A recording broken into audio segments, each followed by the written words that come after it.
Rough weather in the Midwest right now tonight, on Thursday night, that is. That's when we're recording this.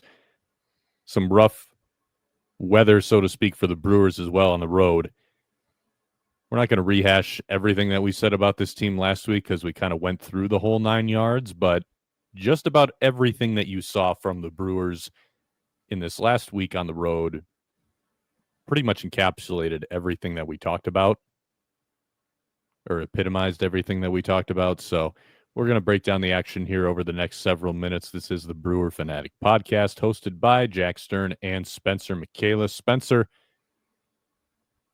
I asked you before we got on. Seems like the storms passed you in the Milwaukee/Tosa area, and you'd said to me too. There were like tornado warnings on for a little while leading into today, but not necessarily something you need to worry about. In I'm not even going to say your neck of the woods because it's the opposite.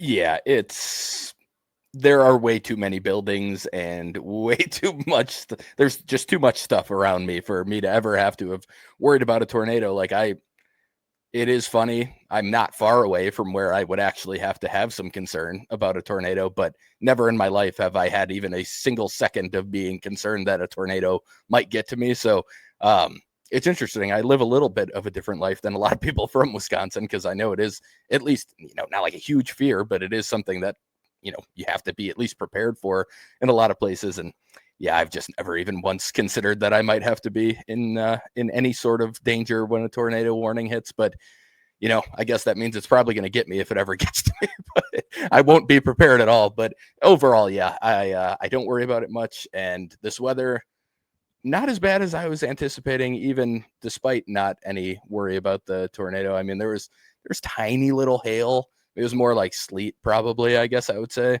And then it was heavy rain, but the sound, or what it was made out to be earlier today, I was a lot more concerned. I made sure to park my car in the garage, which I don't normally do, and try and avoid anything. And it ended up not being too big a deal, but I guess better safe than sorry on that note. But Jack, how bad was it by you? I know you also didn't end up having to worry about any tornadoes or anything, but get any hail, bad rain, just bad rain?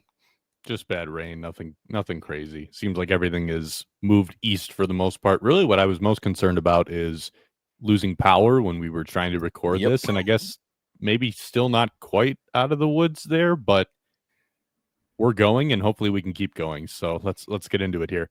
We'll start with the Brewers traveling to take on the Rays at George Steinbrenner Field because Tampa Bay. Ironic. Ooh, this is a good seg here. Because of weather, the Rays not playing at the Trop this year. They're at the Yankees spring training facility.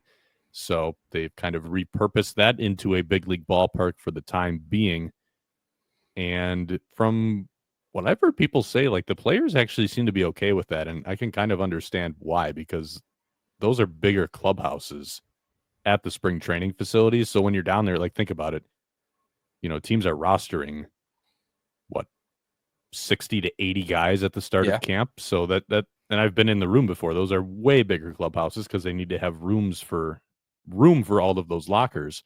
So seems like they've done a decent job converting that. I wasn't there for the series, obviously, but the Brewers were part of history. The concern is always with that area in Florida being weather related once again, because with the humidity down there, storms and showers can pop up pretty quickly. So the Brewers in this series ended up being part of the first ever rain delay for a major league regular season game at this ballpark. But that was kind of a secondary note compared to, again, some more disappointing play for the Brewers. We'll get into it here. Game 1, Milwaukee losing by a score of 4-3, and the frustration pretty much coming right off the bat because the Brewers scored 3 runs and gave up 2 earned runs, and they lost.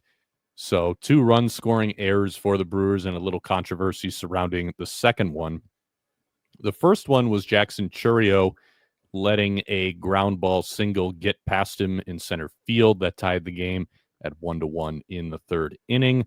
Brewers would take the lead a little bit later on an RBI ground up by Caleb Durbin. However, Durbin would then be right in the middle of the next run scoring error. So what happened here is runners are on the corners. Nick Mears is on the mound. He's come out of the bullpen to try to get out of a jam. He records the first out on a strikeout. He's 1 out away. Runner on first takes off for second. William Contreras throws down. And I think this is already where the play starts to go a little bit off the rails because he's throwing down with a decent amount of speed on third. You have to be a little bit careful about that because you never know what that guy can be up to at third. But at the same time, Contreras has done a great job of throwing runners out this year, so you do need to have some confidence in the throwing arm. But what happens here is Bryce Terang cuts the ball off and sees that because the runner going for second turns around and it's about to start a rundown, he looks and he thinks that he's got a chance to pick off Christopher Morel, who was at third base. So he fires over to third. Caleb Durbin is called for interference. Morel would have been out. The tag beat him, but he's called for interference or obstruction. Excuse me. Those are different calls. It's obstruction when it's on the defense. Interference is on the offense. So Caleb Durbin is called for obstruction at third base, and Christopher Morel is awarded home. That's what gives the Rays a 3-2 lead in the sixth. Pat Murphy was furious about this call, got ejected over it. My take is, and Spencer, I'll pass it to you quickly. It was obstruction. He was straddling the base. But I think the frustration stems from the fact that this is not something that's called consistently across Major League Baseball. And I can understand the sentiment of, like, that's the one that you're going to call because it is far from the most egregious example of obstruction that we've seen. In fact, we saw a way better example of it in Cleveland at third base by the Guardians on a play where Christian Yelich was trying to take third, and it wasn't called. So I think if you're Caleb Durbin, if you're the Brewers, you need to look at that play and say, okay, we got to do a little better. Durbin's got to do a little bit of a better job at giving him even greater access to the base there, because where he was standing, that was obstruction. But I understand the frustration in that being the instance that was called, because Morel did still have a good amount of surface area open on that base, but Durbin was blocking off some of it with his feet because of the way he was straddling it. So it's obstruction, but it's definitely one that's not usually enforced, especially when it's only to that extent. Yeah, especially when he's safe. He was safe at third, too. He got his hand back in, and the tag was late. I think the umpire was going to call him out, but on replay, if they would have challenged it and there had been no obstruction, he would have been safe. So that makes it even more frustrating. Clearly, he was able to get back to the base because he was back to the base and he was safe. I do agree with you, though. Letter of the law, that's obstruction. The frustration absolutely comes in the fact that this is just not being put into place regularly or consistently by umpires. This was supposed to be a point of emphasis, fine, but then it's got to be something where you're calling it. This is not called. It's not been called much. The Brewers have had it called against them a few times, or twice, I think, this year, but it's not been called much. It's a case where I understand why they say, you can't replay a judgment call, but this is something that there's a letter of the law that you can follow, that you can look at, and on replay, you could determine whether there was if it actually affected the play or if he was even actually in the way. And I don't get why this isn't a reviewable play. I think it's something that they should make a reviewable play in the future. It's not something that, again, I get it to an extent. Like, you could see Pat Murphy saying the word egregious over and over for the lip readers out there. Yes. Yes, that's one of the clean words that he was saying to the umpire. But the rule doesn't say egregious in there. It doesn't say anything along those lines, but it is a judgment call on whether it actually affected the play and if they were in the way. And to me, that's something that can be seen on video. We could see it on video, so why can't they go back and make a call on that? I actually think MLB would be better off, and sports in general. If we're going to do the whole replay thing, I think a lot of the quote-unquote unreviewable plays should actually be reviewable because they are things that can be seen on video. So sometimes I don't understand why they say certain calls and plays are just off limits for replay, because we've gone this far. We're very much into the, we're going to be really, really clear on calls. A guy slides into second and his body pops off the base for, a quarter of a second, well, we're calling him out because he wasn't attached to the base the whole time. That wasn't the point of the rule to begin with, or the idea at the start. So I don't get why stuff like this can't be included in that, since we've already gone this far with it. Or my preference is actually kind of to go the opposite, and I would prefer we not have replay all the time for everything in sports. But if we're going to do this, then let's do it right and make sure all these plays that are, I'm quite certain that if they could have looked at this on video, they would have said it was not actually. I think they would have changed the call. So it's frustrating. I get why Murph was upset. I do agree that, letter of the law, he was in the way, but at the same time, because he was safe, I'm pretty sure the rule does state that if it doesn't affect the play, it actually doesn't matter, or it's something along those lines. Obviously, that's not the phrasing used in the rule. It's not that simple. And, I can't talk right now, but either way, you get what I'm saying. It's a frustrating play. I think it also culminates at the end of just the Brewers having a lot of frustrating games, a lot of things that are happening right now that are going against them. And it was a nice opportunity for Murph to blow off some steam on top of everything else that went along with the call. So it was an entertaining ejection. We hadn't had one of those this year from anybody on the Brewers. And at least we got that, I guess. But it was definitely a frustrating play for all of us. And I think the main thing to come back to is that either you need to make that more reviewable,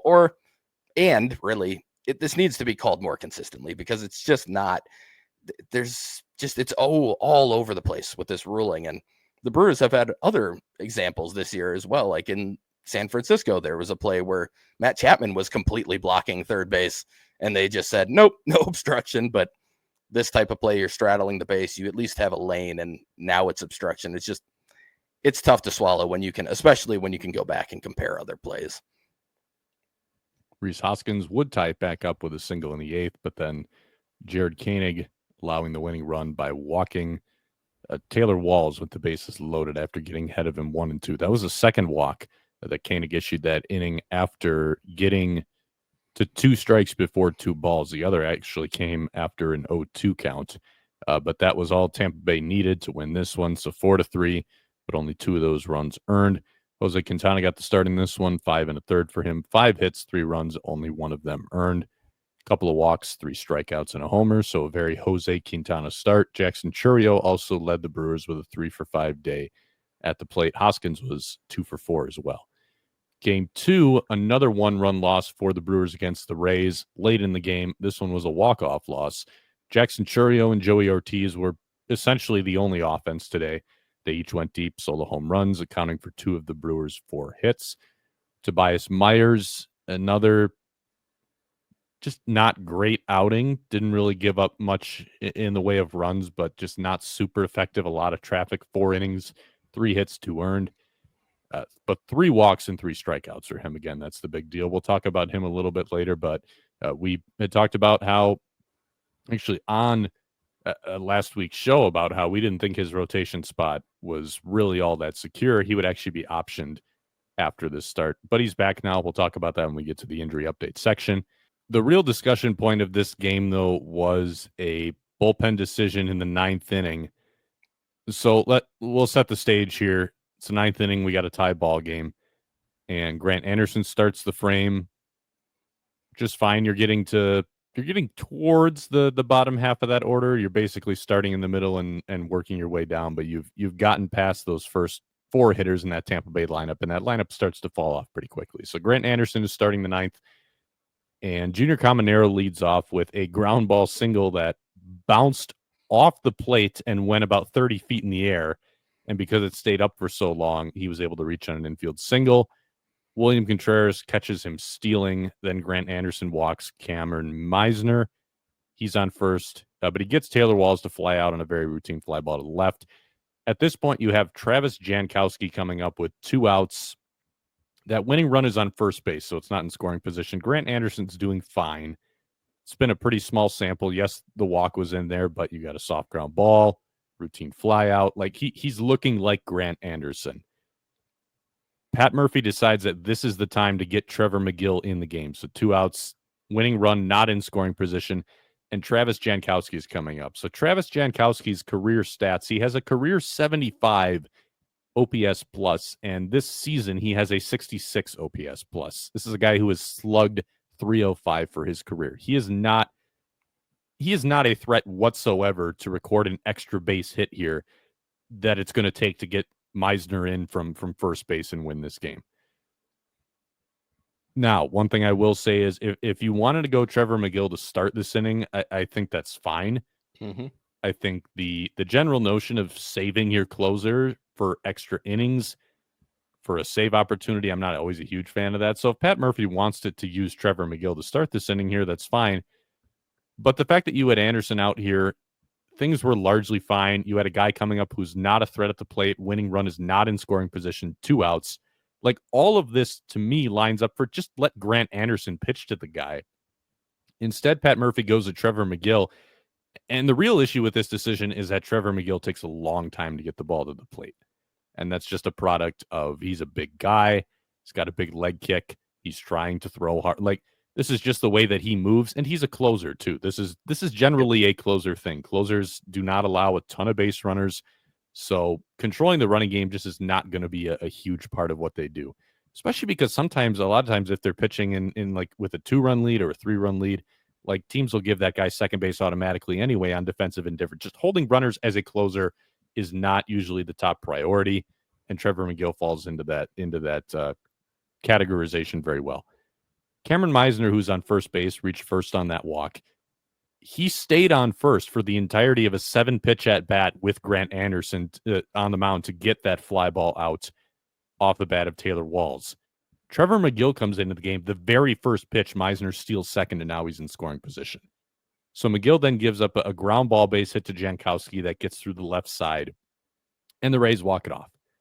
Now, I'm not saying that it's impossible that Jankowski gets a hit against Grant Anderson, and then I think if that happens and now that runner has moved into scoring position, then I think it makes more sense to go to Trevor McGill and just try to go for the knockout punch and get your strike out there to keep that guy in scoring position from getting around. And Pat Murphy justified this by saying that Grant Anderson was only available for a couple of outs today in this game, but I'm not in the room. I don't see them fill out the sheet or have the discussions about who's available for what situations. But I have kind of a hard time believing that because Grant Anderson's recent workload had not been nearly as heavy as some of the other stretches that Pat Murphy has asked him to go along with so far. I mean, this is a guy who's pitched in 7 out of 10 days, and his recent workload on this entire trip was actually fairly light. So I'm not completely sure I'm buying that excuse, but this was not the situation for Trevor McGill to pitch. This is a situation where putting him in the game actually gives you a little bit of a disadvantage on the bases, an important disadvantage that ended up, costing the Brewers here, without really adding much to the matchup at the plate. That's what I keep coming back to. So to me, not Pat Murphy's finest decision, or not the Brewers' finest decision in terms of whoever was involved with making that call. Yeah, I mean, I agree with all of that. It's when you look at it, and I said it right away. I tweeted out in the moment. I'm having a hard time understanding the logic of going to McGill here. Like, I just don't. In that spot, you just laid it all out. Jankowski, not a power hitter, not really an extra base threat. The guy who is on base is not in scoring position. The only way he's scoring is either by doing what happened, which is stealing a base and then scoring on a hit. Wild pitch, all of that can be included too. But standard plays that could happen here, or an extra base hit. And you don't have a guy who's very likely to hit an extra base hit at the plate. So I'm with you. Say Anderson does give up the exact same single to left that McGill gave up, and now it's first and second. And I'm not sure who's after Jankowski in their lineup. I'm assuming, I think it was Rortvedt, if I remember that day, but that might have been a different game that he was batting 9. It was Rortvedt, yeah. It was Rortvedt. So, but then that's another guy who also a very bad hitter this year too. Like, he's got a 300-something OPS this year. Right. So honestly, in that spot, I'm probably still leaving Anderson in, all things considered. Like, that's what I tweeted at the time, was that I thought that should have just been Anderson's inning. You are facing the bottom of the order. I get you don't want to lose in the 9th inning, but I also think that we have seen Anderson enough. Murph has talked about trusting Anderson.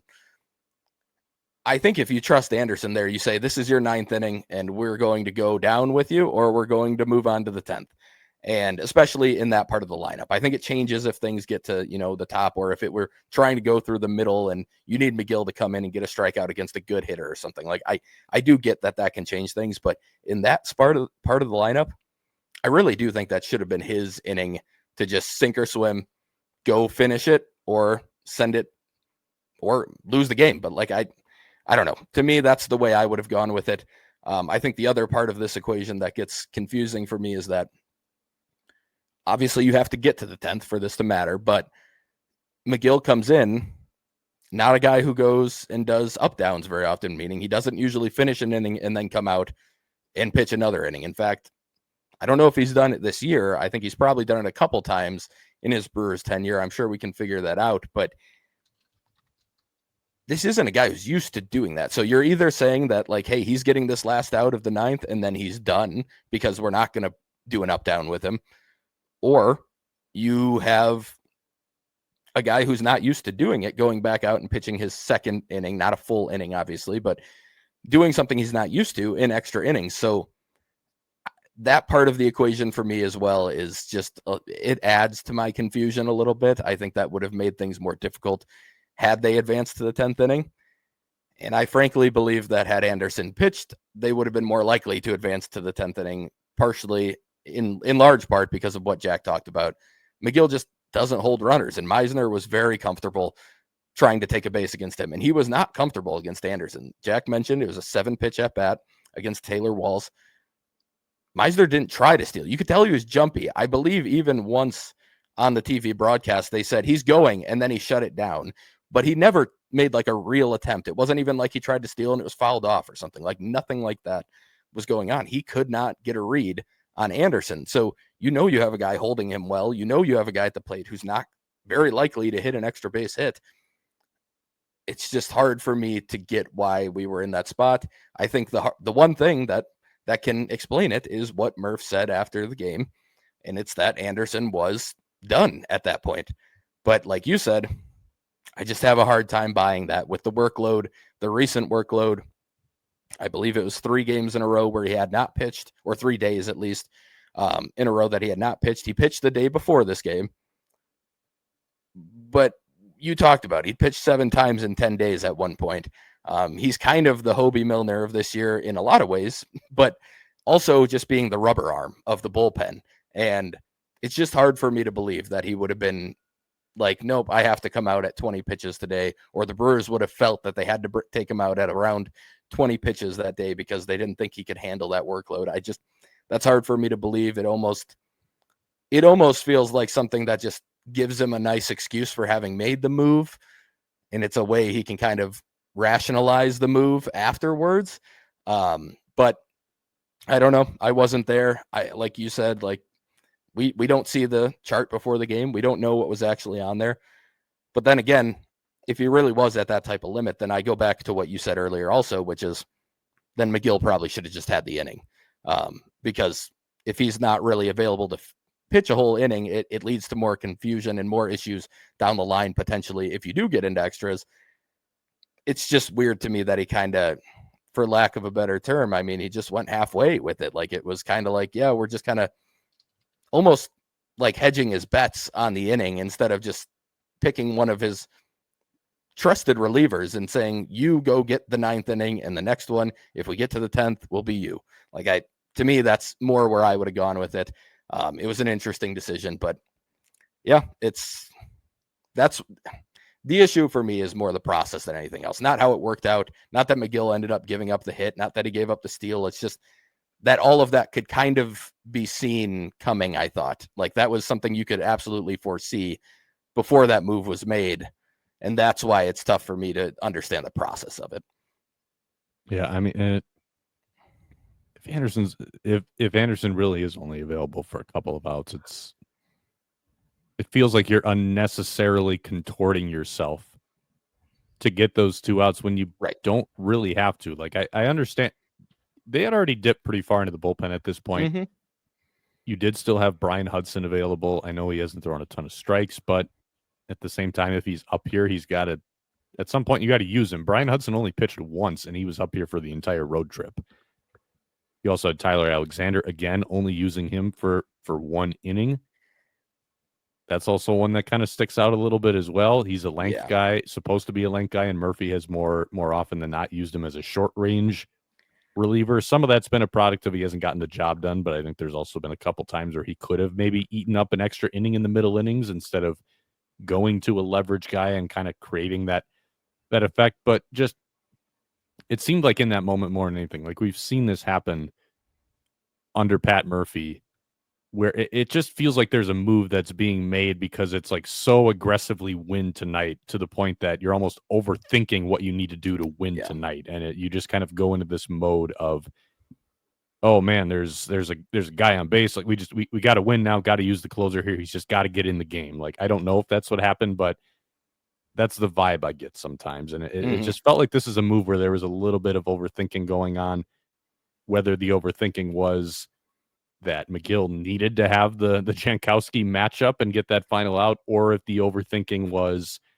we got to go to some of these guys even sooner instead of getting a second inning out of Tyler Anderson, or maybe the overthinking was, it could have been something like that. It's just that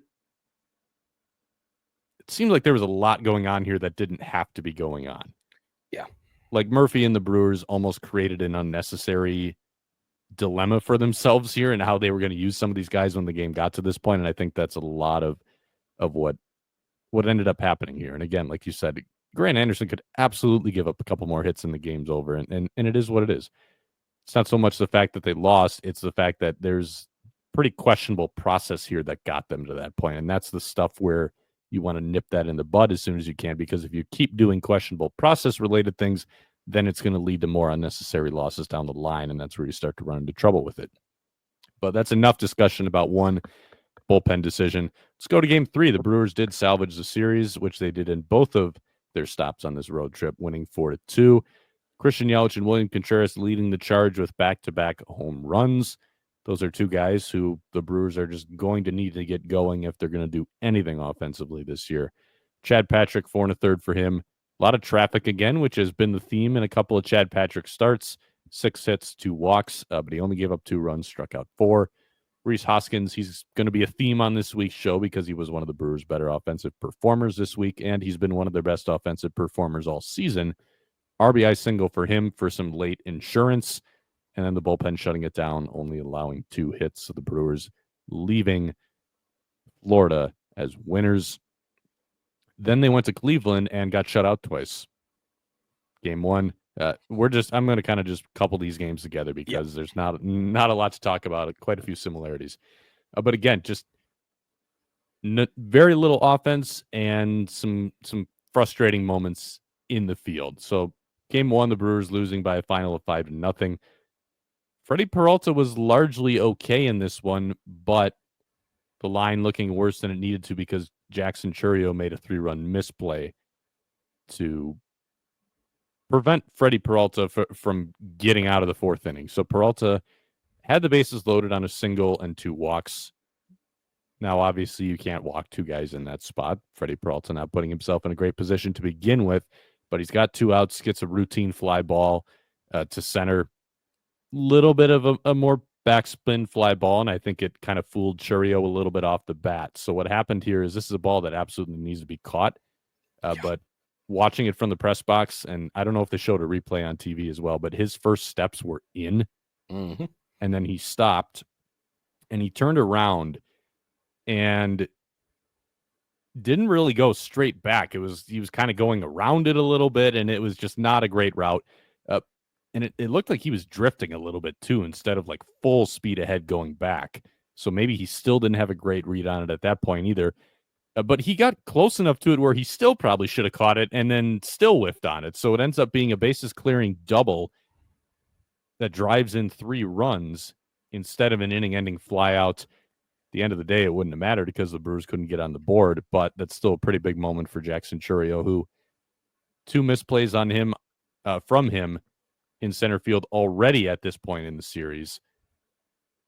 I think he's largely been okay in center field. I think he's actually been better than people are giving him credit for. I understand these are 2 really rough plays here, and he would actually end up making he would have another moment in center field too as the series went on, but I think that one is one you can give him a little bit more grace on because it Yeah. was kind of it was an in-between liner that you have to make a decision. Do you dive for it and try to catch it? Do you wait back, let it go for a hit just so you can knock it down? Like that's a tough call, especially for someone like who hadn't played center field in a little bit. But I think for the large part, he's been okay. The metrics have been fine in a very small sample, but I don't think you can really look at those at that point anyway. I think he's largely looked okay. Pat Murphy said that he echoed what we've talked about when I asked him about it on the last homestand. Like they think that this is where he naturally reads the ball best, and Churio actually said it too post game after one of these games, saying that he likes the view that he's got from center field the best because it's a straight on. It's just the easiest. It's the most ground to cover, but it's also the easier read. Yep. Misplay though that ended up being pretty costly here. So those are things that are going to stand out, and unfortunately, kind of hurt Freddie Peralta's line here a little bit. But what was going through your head as you're watching this play digitally on your screen? Yeah, that was even live. You could actually see when they flipped the camera. You could actually still see that he was coming in on the ball. And so I actually thought the ball was hit a lot softer than it was at the time, because then he obviously starts drifting back. Like you said, I think that's the right wording for it. I don't think he turned and started sprinting to a spot. I think he still thought like, oh, he got this more than I thought he did off the bat, but he still didn't get this very well. And when you watch the replay, I will say like Arias did look like he was just kind of reaching out and poking the ball when he swung. But as an outfielder, your job is you shouldn't be drifting to the ball. You sprint and then you slow down when you start to realize that you're actually tracking the ball. Like just that's the part of the equation that really bothers me. I actually, to an extent, understand why his first step was in watching the swing. It was not a good swing. He did not look like he actually could get much behind it. He looked like he was just kind of reaching out and getting it, but he barreled it. So it ended up still going pretty far. And I do believe the wind was blowing out towards center that day. I think they said that on the broadcast at the time, that it was at least pushing out that way a little bit. So that adds to it, obviously. But yeah, so then he's drifting and you're just watching him and you're like, okay. And you can kind of tell on TV still like, okay, a guy's still going to get to this ball. Like for the most part, you can tell, okay, he's going to get to it. And I was like, all right, this is a terrible play, but he's going to catch this. And then he gets there. And I mean, he whiffed on it. There's no other way to say it. He straight up missed the ball with his glove. And it's not like he was facing the ball and it happened, but I still don't get how you don't even like clip it with your glove. Like just the whole play was really, really bad. And I do get why, like you said, a lot of people are now thinking, okay, well, he's a terrible center fielder, because that type of play just does not happen. I mean, Blake Perkins may have been able to catch that behind his back if he wanted to out there. Like that's the type of play that we are so used to the Brewers making, and really any center fielder in baseball making with ease. So to see it happen like that, it was pretty tough to watch. But I still agree that I don't think this is a sign that he can't play center, or that he's going to be terrible in center. To go back to the error in Tampa Bay, the ball was skipping weird in that outfield because Bowers almost had one get past him. And on the walk-off, Collins actually had one. It skipped past him as well on the walk-off by Jankowski. So it seemed like something was playing a little weird on that one. So it's a spring training field technically. Like I never know exactly how that one happened, but this play in particular was very bad. And there's really no excuse for Churio on this one. Like it's a play you have to make. That you 95% catch probability, I believe StatCast had it as. So yeah. I mean that's a play that has to be made every single time. There's really no excuse for it, but it happened, and I don't think it's a sign of him being just incompetent in center or anything. I think he will still be able to figure it out there. Offensively, like we said, the Brewers getting shut out. They left 11 men on base. And the bad times would continue in game 2 because they got shut out again for the second time being shut out in consecutive games this month, and it is the middle of May. So that's not a great stat to not a great stat to put up this early into the month. Shut out again, and only 3 hits for the Brewers. Quinn Priester on the bump. The results were good. I don't think he actually pitched that great. So it's 5 innings, 3 hits, 2 walks, 2 Ks, just 1 earned run on a homer, 50% hard hit and 4 whiffs and not a ton of ground balls. He got some timely double plays after he put some leadoff guys on base in a couple innings. But if you're going out there and you're putting the leadoff guy on and then you're getting a rocket double play ball at somebody and then a couple of hard hit flyouts, like I'm just not going to come away from that super impressed with what you did. So I think this was a day where the line for Quinn Priester probably going to make it seem like he threw the ball a little bit better than he did. He remains a work in progress for the Brewers. We've talked plenty about what the Brewers see in him, how we feel about it, so we're not going to have that entire discussion again. But going to be more starts for him, especially when we get to the portion of the show where we talk about the current state of the Brewers rotation. The real story here came after the game, though, because Pat Murphy called another team meeting. So this is the second time in as many road trips. So basically a roughly 3-week span that Pat Murphy is calling a team meeting. And the Brewers did come out and win the next game. They had a really good offensive showing, actually. So they put up 9, and if you look under the hood, too, they hit a lot more balls hard in this game, just better quality of at-bats for them.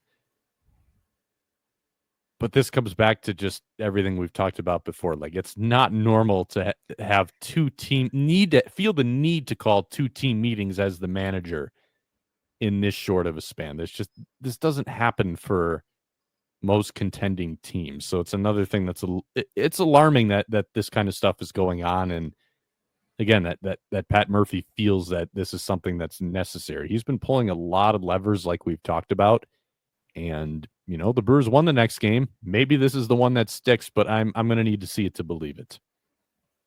Yeah, agreed. I mean, we've talked about it a lot. Like you said, it's just concerning, kind of weird, for lack of a better term, like that this is just happening this often. Like it's concerning for multiple reasons, but we've talked about a lot of them. But like Murph seems concerned himself, clearly, because he keeps having to call these meetings. And then on the player side of things, it doesn't seem like whatever his message is taking hold. Like you said, maybe it did this time. We saw a very good performance after that. And I'm glad you said that the offense also had a lot of hard hit balls, because early in that game, I was actually starting to think, I'm like, oh man, they're actually like having good at bats. They're hitting the ball hard and they're still not scoring. And I'm like, and this might be the one that really kills them mentally. Like, oh my God, even when we have everything, we're doing everything right, it doesn't work. But luckily it ended up playing out just fine. And the hits started falling and also clearing the fence and everything else. But it's just all around. It's been weird because we're just not used to this with the Brewers. I can't think of a closed clubhouse meeting that the Brewers had in the last, really since they became competitive. I'm sure there were a couple. I'm not saying they haven't happened, but man, I believe there was one last year. I think there was one last year at some point. Okay. But again, to have 1 or even 2 in a season, I don't think that's super abnormal. But in a month and a half. But and to have 2 within a 3-week span now, like that's 2 road trips in a row where you felt the need, like things were going so badly and snowballing to the point that you felt the need to hold a closed door meeting, like a manager closed door meeting, not like a players only closed door meeting, the manager going in there. Because we got down there for post game, we talked to Murphy for a few minutes and then he went into the clubhouse and they closed the doors and they were probably in there for about half an hour before we could get back in and get some comments from guys. Yeah. It's just we are not used to it as Brewers fans. And it's just a weird feeling. I don't know. It's been hard to describe this team all year for kind of that type of reason. It's just like, this doesn't feel like the Brewers that we're used to. Like we've seen, they do the small things. They don't have to have team meetings because they have good leadership on the team and everybody's already picking each other up and there's really no issue here. And, that's where it comes back to. Yeah. That was a big part of Willy Adames, and I'm still very much on the train that they made the correct decision to let Willy Adames go at the price that he went for. But I do think the question is, where do you find somebody who can at least replace a chunk of what he brought to that clubhouse? And I do think that's missing a little bit. Reese and Yelich are good leaders, but they're not the same type of leader. They're not the most outgoing. They're not the most like picking everybody up. That's not Yelich's personality for sure. I don't know Reese as well, but I don't think that's really the way he operates either. So who kind of does that? And even, I mean, to tie it in, like on homestands, I'm sure Bob Uecker showing up in the clubhouse was a nice pick me up after things not going well and stuff like that. And even to tie in one more name here that I just like, Quentin Berry seemed like a big vibes guy. I mean, we talked about the coaching side of things and how we didn't think that would be something that was super, super hard to replace. But he was somebody who was very outgoing. He had a big personality. He seemed to get along with everyone really well. So even to that, like, was he one of the guys who kind of kept everybody up when things weren't going well and all of that? So you're missing three guys when I look back at last year's team that were very much, two for sure, and then a potential third that were very much known for being guys who could pick up the energy in the clubhouse and pick up everybody when things weren't going well. So you just have to wonder if they haven't found that person yet, or maybe it's somebody they bring in at some point, or it's something they're searching for right now. And maybe it's a young guy who steps into that role. And in this game, I know you guys talked to Sal Frelick after the game, but he talked about how the helmet throw after his homer wasn't like an intentional thing to get people going. It was just his emotion, but it did seem to get the dugout kind of fired up when you watch the replay. Like everybody was laughing and kind of amped up about him doing it. So maybe it's a guy like Frelick who can bring some of that juice and try and be that guy who picks people up. But as a guy who's normally pretty analytical and more looks at things from like that standpoint, that point of view, it does feel like something that you can't really see or measure is missing from this team. And I do think that ties back into some of the losses from this offseason. So it'll be interesting to me to see if that starts to pick up. And, you know, winning does cure everything too. So sometimes it's what comes first, the chicken or the egg.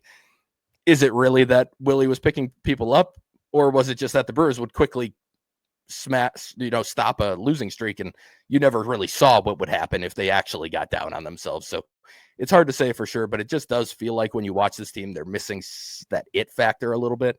And I think that might be kind of where I'm landing on it, what they're missing being like, obviously talent wise, there's stuff too, but like still, I think this team's better than they've played. And that to me is maybe part of the equation here. The Frelick helmet throw was interesting. So he hits that home run, and from my vantage point in the press box, it didn't look like the dugout was like super fired up about that, at least initially. Like, this is a guy who never hits home runs, and maybe this is me just going back to like, we coach college games, so this like right. Anytime anything good happens in a college game, the bench just goes crazy. And like, it's obviously not going to be exactly the same in a 162 big league season with a bunch of professionals. But I was thinking in the press box, like, and maybe I just couldn't see it closely enough, and maybe there was, because you can't hear what's going on. I'm just reading like a guy's moving around, and what does the body language look like?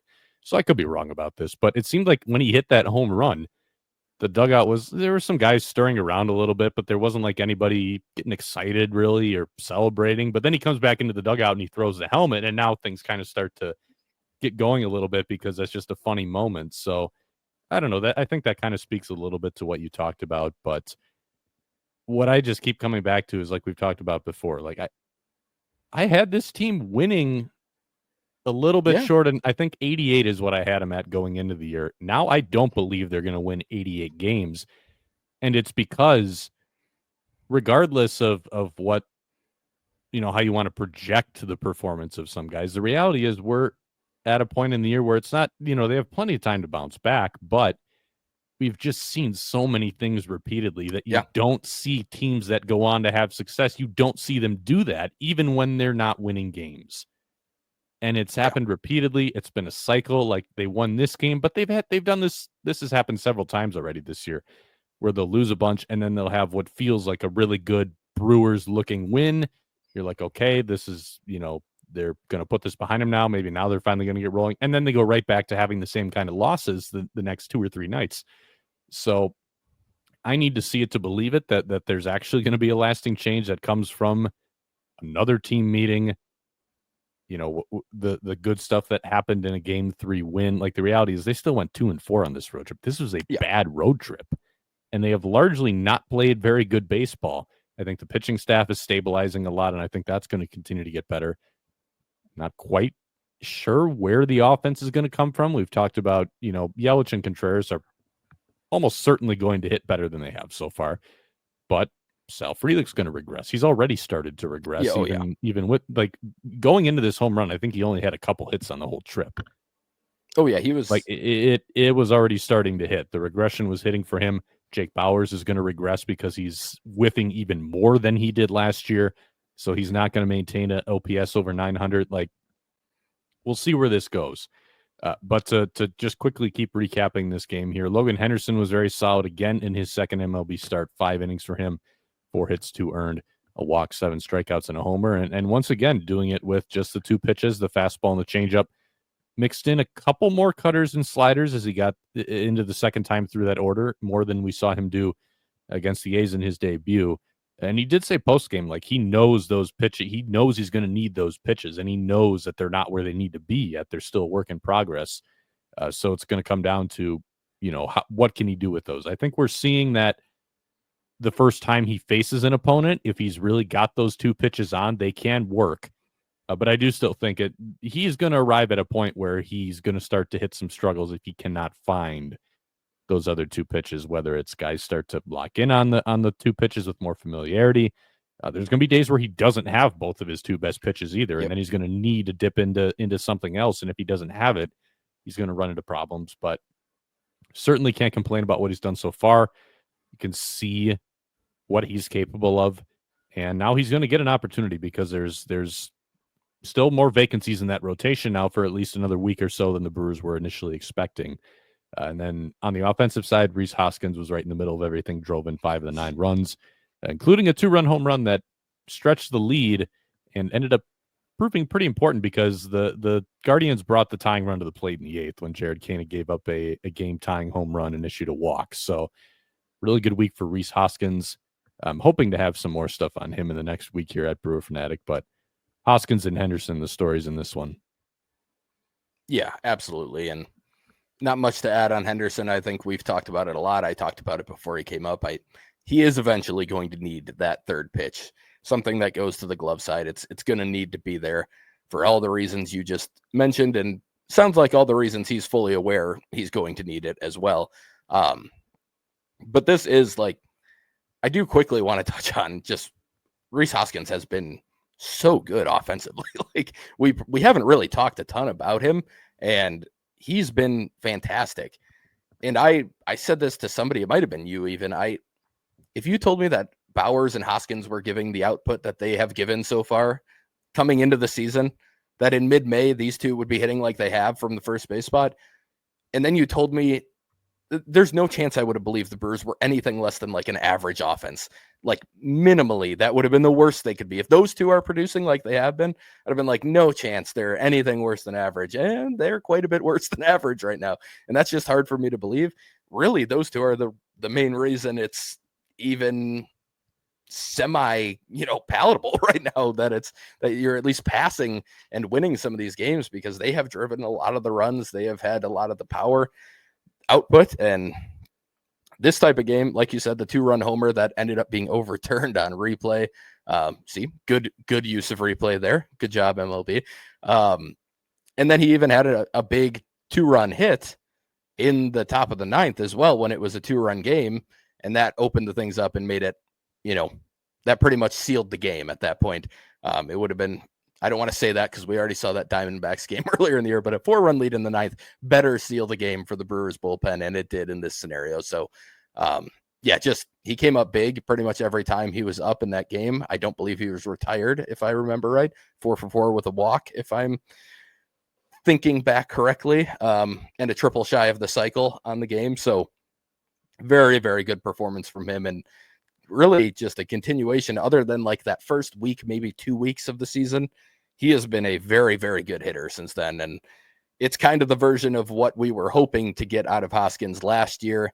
I know he mentioned after the game that it's nice to hit with both legs, and kind of a hint at the fact that he just really never felt great last year. My guess is especially after the hamstring injury that he kind of prematurely came back from. But yeah, you can tell. I mean, this is the guy you were hoping to get when you made the signing, and if he can at least keep it up at a reasonably close to this level, and you start getting some of the Yelich and Contreras performances, because Terang and Frelick have both kind of fallen down back to earth for a while now. Probably still a little bit better than you would expect from them on the whole, but it hasn't been great. Terang's illness probably didn't help him, but I do think that's where the offense could potentially pick up, is if Reese can keep it up. I don't think Bowers does, but Yelich and Contreras and Reese in the middle of the order, if they can actually all be going at once, that's probably where you start to see. That's the best chance of the Brewers offense starting to look like even close to the version I was hoping to get. And that's still probably more middle of the pack. So it'll be interesting to see where it goes. But I do want to call out the fact that Reese has just been fantastic this year at the plate. Yeah, so he was retired once in this game. He went 4 for 5.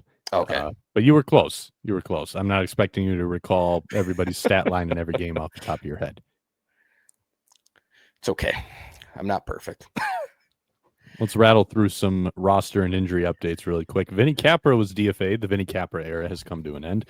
He was claimed by the White Sox earlier on Thursday. Andre Monasterio was recalled. And I think we had talked about this on the show.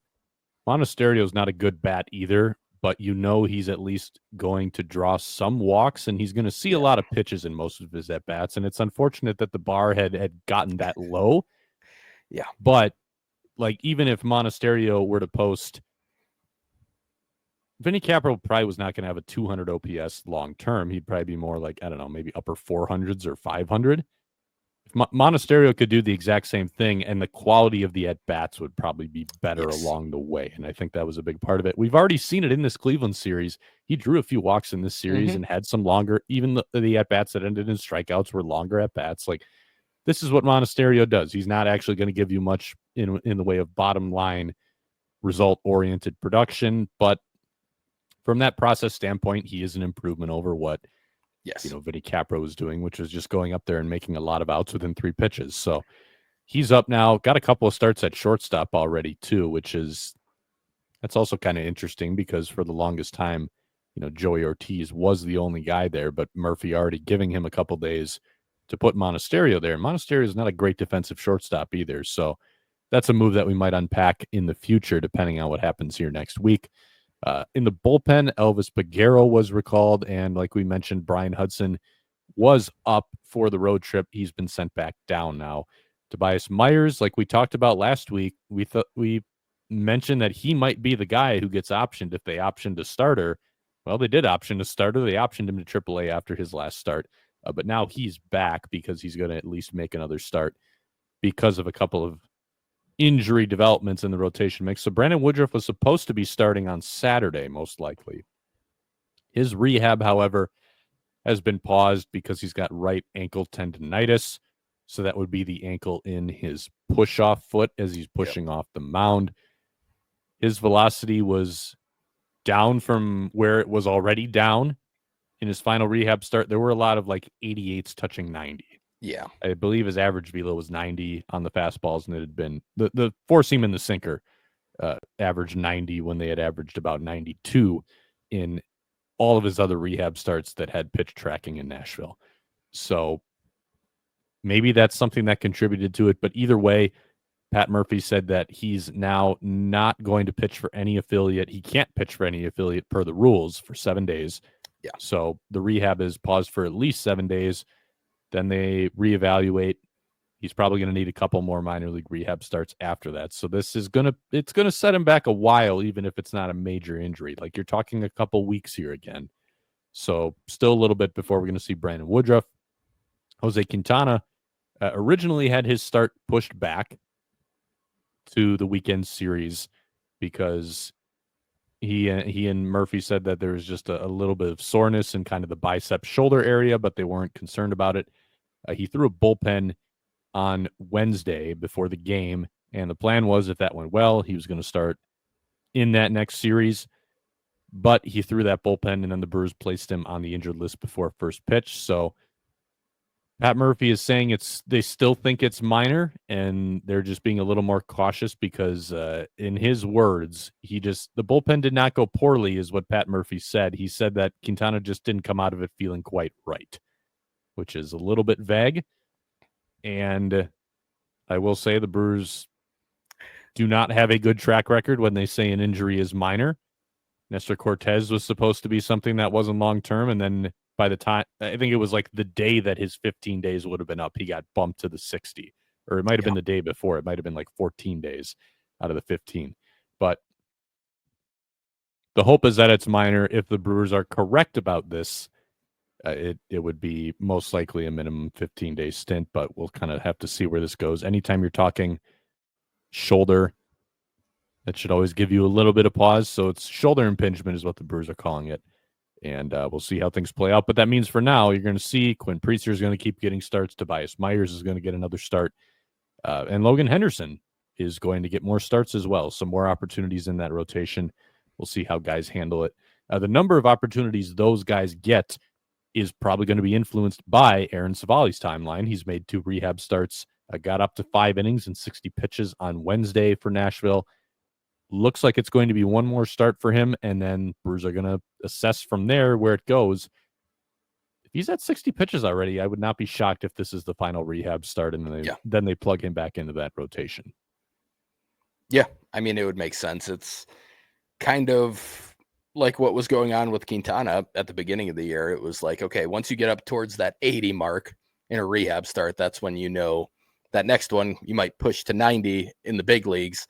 And that's when you can give a legitimate start and you can go out there and give a team 5, maybe even 6 innings. If you're efficient, I mean, if you're super efficient, you can go deeper, but that's kind of the expectation is you can give them 5+. And once you can do that on your pitch count reasonably, that's usually when they come back. So yeah, I think if he pushes close to 80 on this next one, I would kind of expect it to be his last. DL Hall and Aaron Ashby, they were originally going to be built up as starters in the minor leagues, but the Brewers have pivoted. They're now going to be used as multi-inning relievers. That's the way they're preparing now, so they were able to kind of fast-track both of those rehabs to Nashville. Spencer, I know you had looked into DL Hall's rehab outing, and from what you told me and the numbers you showed me, the fastball seems to be in a little bit better shape now than it was last year. Yeah, it was in a really good spot. He did go out, I believe he went out for the 3rd inning, right? He pitched 2 2/3 or something like that. And the fastball was much worse that inning, I should say. Velo was down and the shape was worse. But through 2 innings, it actually looked like a good fastball. Not even like, oh yeah, that's an okay fastball that'll play. Like he got up to 20 inches of induced vertical break. I had never seen him there before. And he only got there once, but you saw a decent chunk of 18 inches and 17. And like, if he's there with his fastball, it's going to play a lot better than where we have been seeing it. That 3rd inning, he went out there and we saw some 13s, some 14s, the type of movement we had seen from him last year, a decent amount of the time. So my guess is he kind of wore out, still kind of early in the rehab, and he's not really being built up much further. I'm guessing they're probably hoping for 2 to 3 inning stints out of him once they do, where that's kind of where they're building to.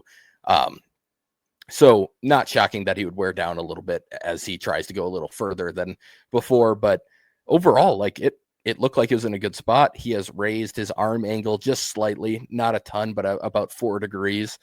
And the rest of the shapes all looked pretty good on the breaking balls and the changeup.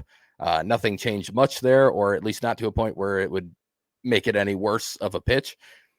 So the fact that the fastball looked better before I'm assuming, wore down, because again, the velo was down too. So I think it's a pretty clear sign that he was wearing down a little bit. And the other pitches looked good. I mean, especially in a relief role, I think he'd be I think there's a pretty good chance he's going to be helpful in that role. And we talked about how Alexander, maybe not always used in the way that we would prefer, but also the results haven't been great. So I think one of Ashby or Hall being able to fill that role, it wouldn't be shocking if once those two are healthy, one of them at least replaces Alexander. In my mind, I could see that being the end of the road for Alexander's time in a Brewers uniform, because they didn't pay him a lot. I know it was a major league deal, but I think it's something they'd be willing to move off of, given he really just hasn't been that great in his role. So yeah, I think that's the hope here. And I think if Hall can show that he can at least hold that throughout the entire outing, hold the shapes that he had, and hold the velo. Really, you probably want to see the velo higher than it was too. But again, this is rehab appearances. Velo's usually down for these guys in rehab appearances.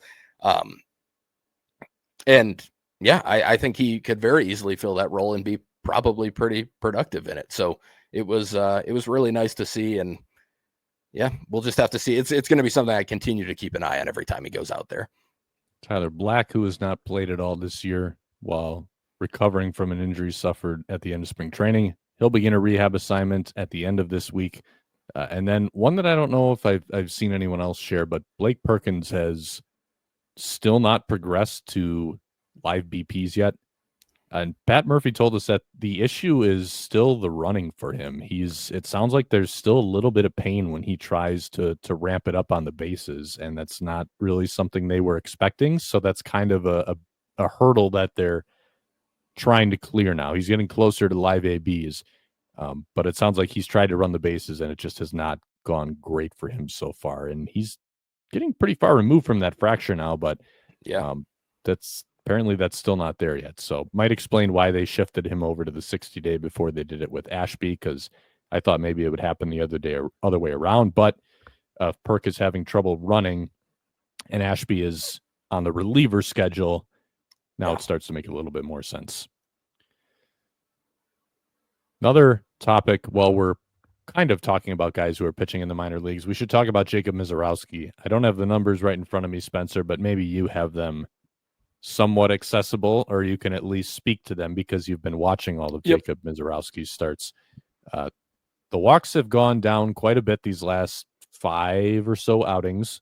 A lot of strikeouts. He's working deeper into games. The changeup is now suddenly looking like a legitimate pitch. He's holding velo. So he started on Thursday, and he captured some headlines for touching 103 in the 6th inning on his 78th pitch, I believe it was. Yep. I know you sent me all the numbers, so I remembered them. Good for me. But yeah, I mean, I've been pretty consistent and firm on saying that my line was I never expect Jacob Misiorowski to start a game for the Brewers, and he's just going to follow the Josh Hader route. Because to me, there looked like so many hurdles that needed to be cleared. Even going into this year, developing that changeup, being able to work deeper into games, can he hold the velo? Can he limit the free bases? All this stuff, but now all of a sudden it's like all falling into place for him very quickly here. He's definitely making an effort to make me eat crow. I think he looks big league ready now, and he probably has earned the opportunity to start big league games. So that would mean that I was wrong, but I know you were kind of on the train of he looks closer to figuring this stuff out than others may have said. So maybe a little bit of indication for you now with where he's at. Yes, it does make me feel good about what I was seeing in spring, because all year and in spring, I remember he had some pretty bad outings in spring training. And there were a lot of people who were like, okay, this is just not working. He's going to have to be a reliever. And I've watched him so much since he was drafted because I've just always been a big fan of him. It's tantalizing stuff, so it's very hard to keep your eyes off him. And I really believe that, okay, this is the most repeatable his delivery's ever been. He's doing the best job of repeating his delivery that I've ever seen him. I think there was a bit of an adjustment to actually having decent command of his pitches in spring, where he wasn't used to being able to throw strikes with all of them all the time. So he was actually leaving stuff in very hittable spots, especially the fastball in the spring. I can't find the Fangraphs hasn't updated for the day yet, because they always kind of do it overnight. So I can only do walks per 9, which I'd rather do walk rate, but just to say where he's at versus other years in walks per 9, because it's a comparison at least we can make there. In 2023, it was 5.3 walks per 9. In 2024, it was 5.55. This year now, after today, it is 3.47. And that's with a walk heavy start. Yes, it is. There was one pretty high walk start. A couple early on. Yeah.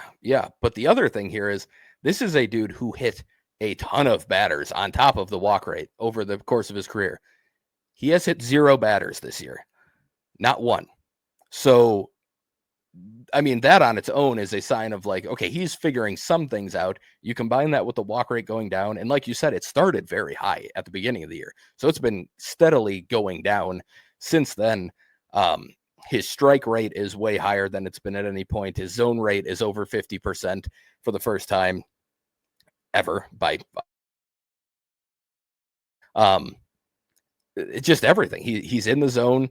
The fastball command is actually very good. It's the lowest zone rate of his normal, like his 3-pitch mix that he throws the most is slider, which is more cutter at this point, curveball, and four seam.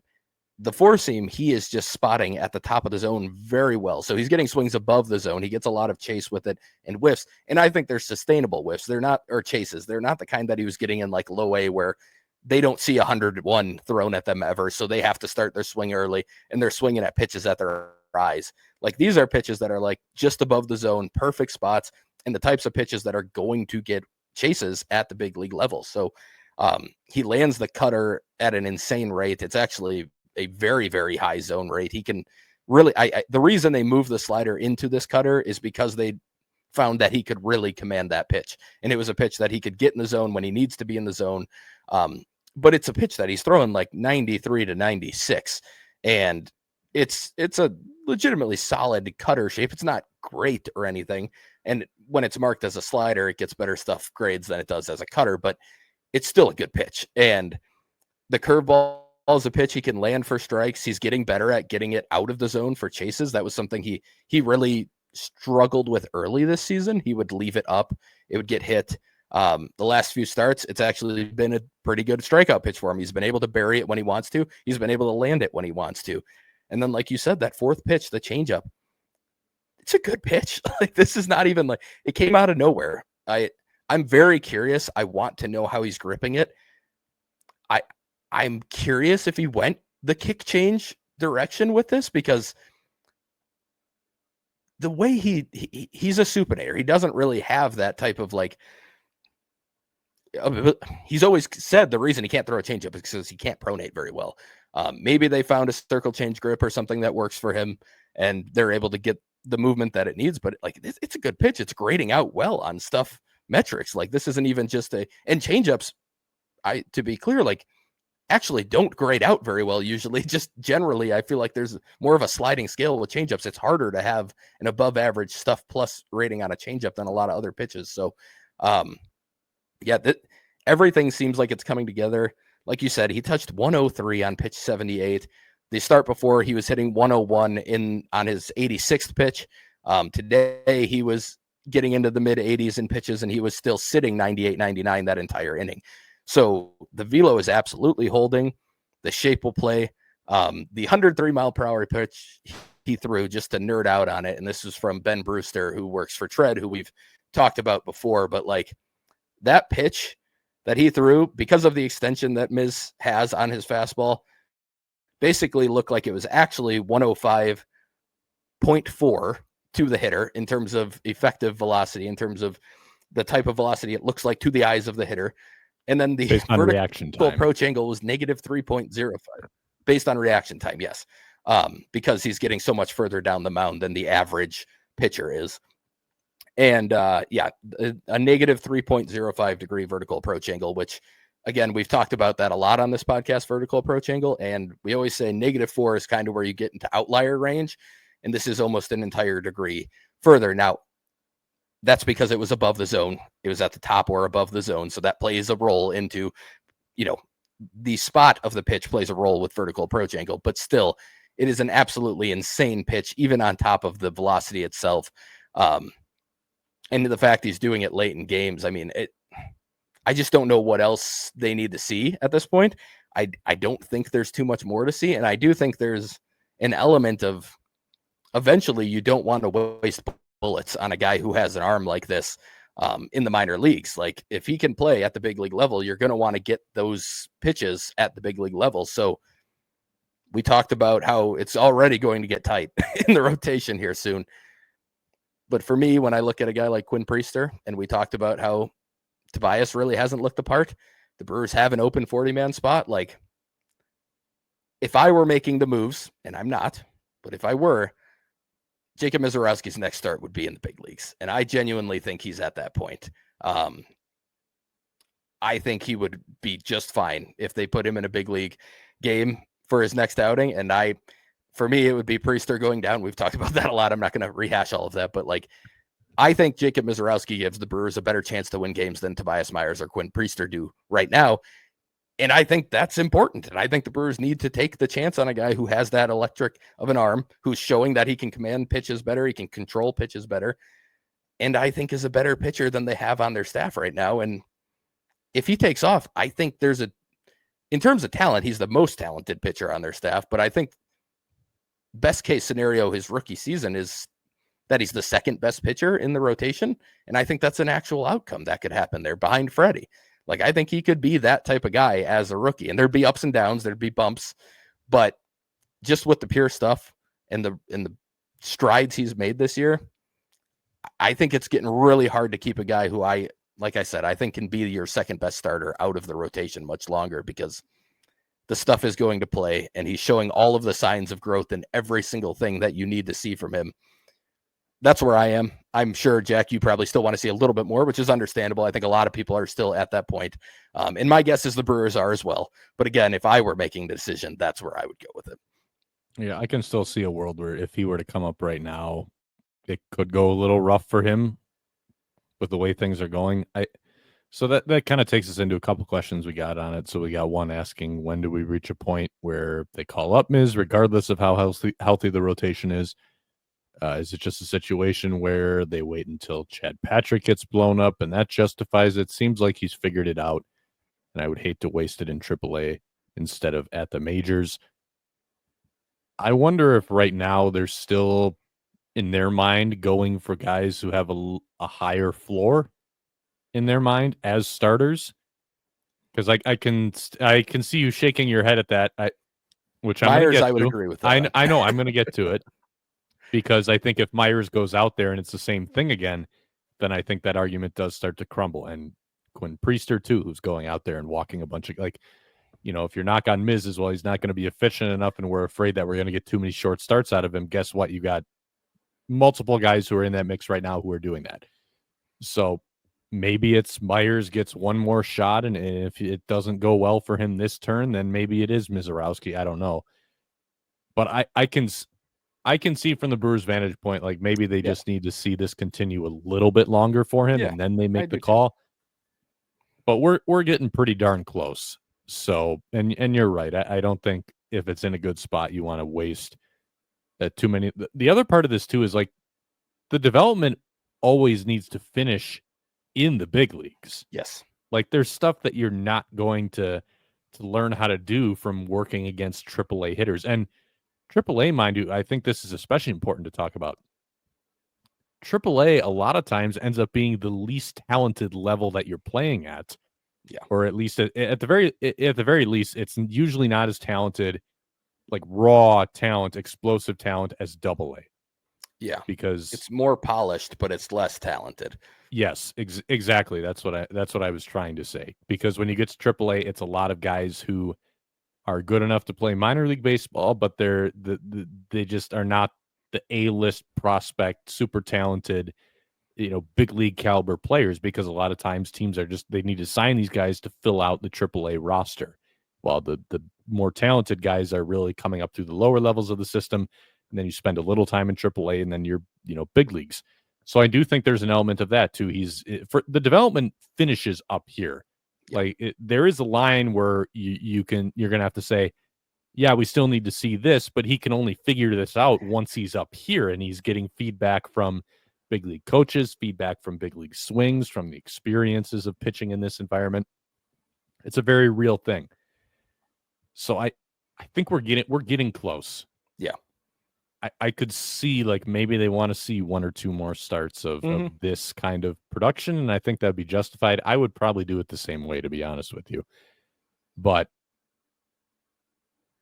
there may still be a lot riding on this outing for a Tobias Myers. It seems like they like Priester enough that they're just not going to give up his rotation spots. So I would have him on the chopping block as well, but I'm guessing they don't.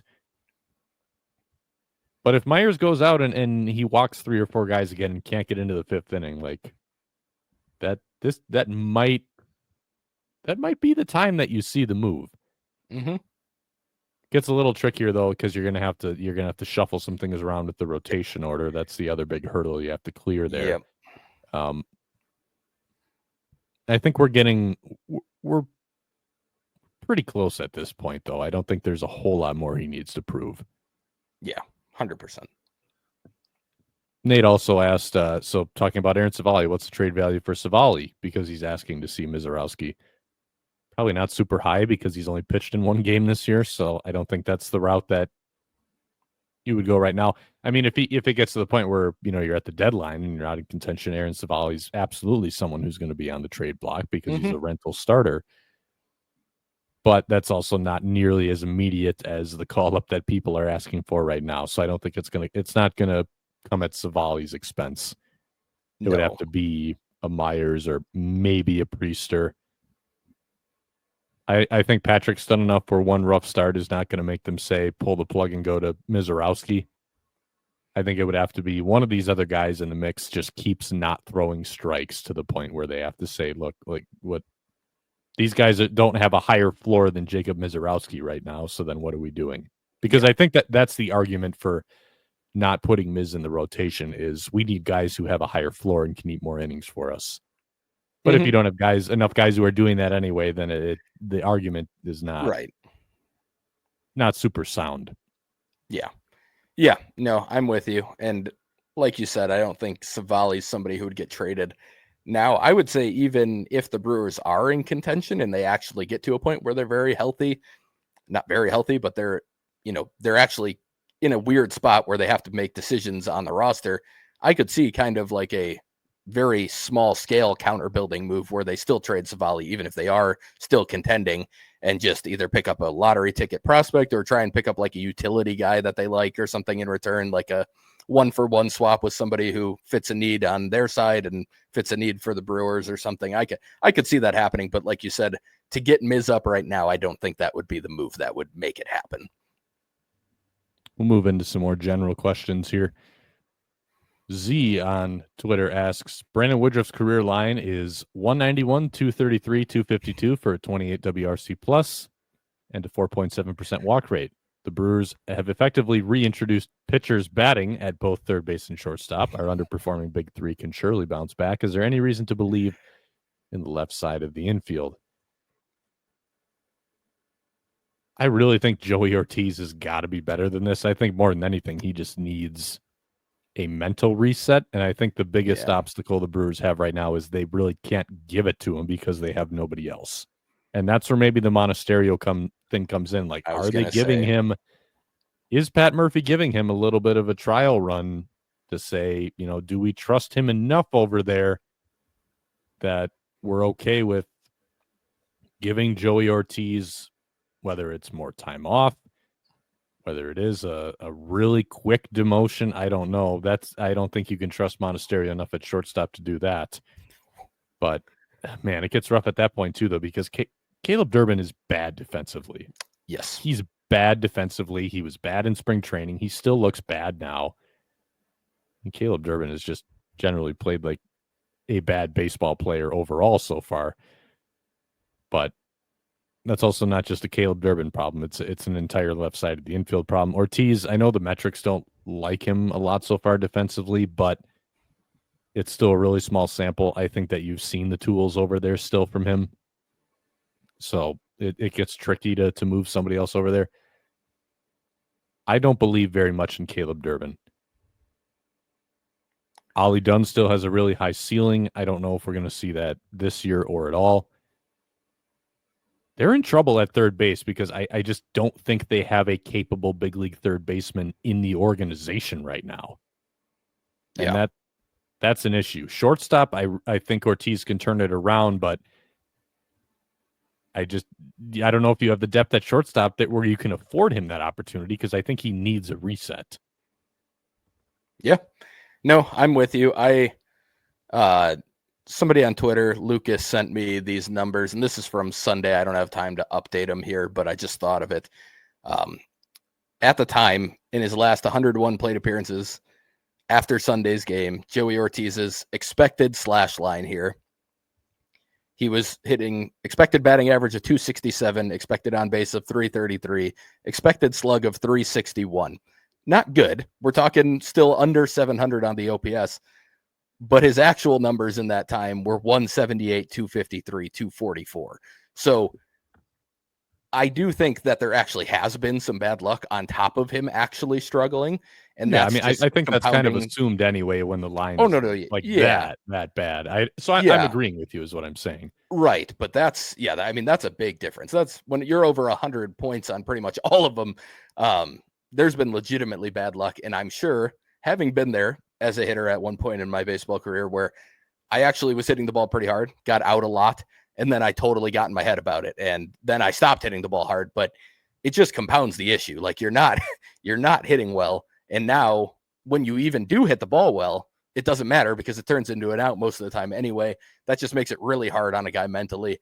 Hopefully, I mean, there hasn't been in results, there hasn't been a ton of signs that are showing that he's going to break out of this, but I do think the approach and the swing have been a little better. I think like the expected stats show that he has had a little bit better contact. There's been a step in the right direction.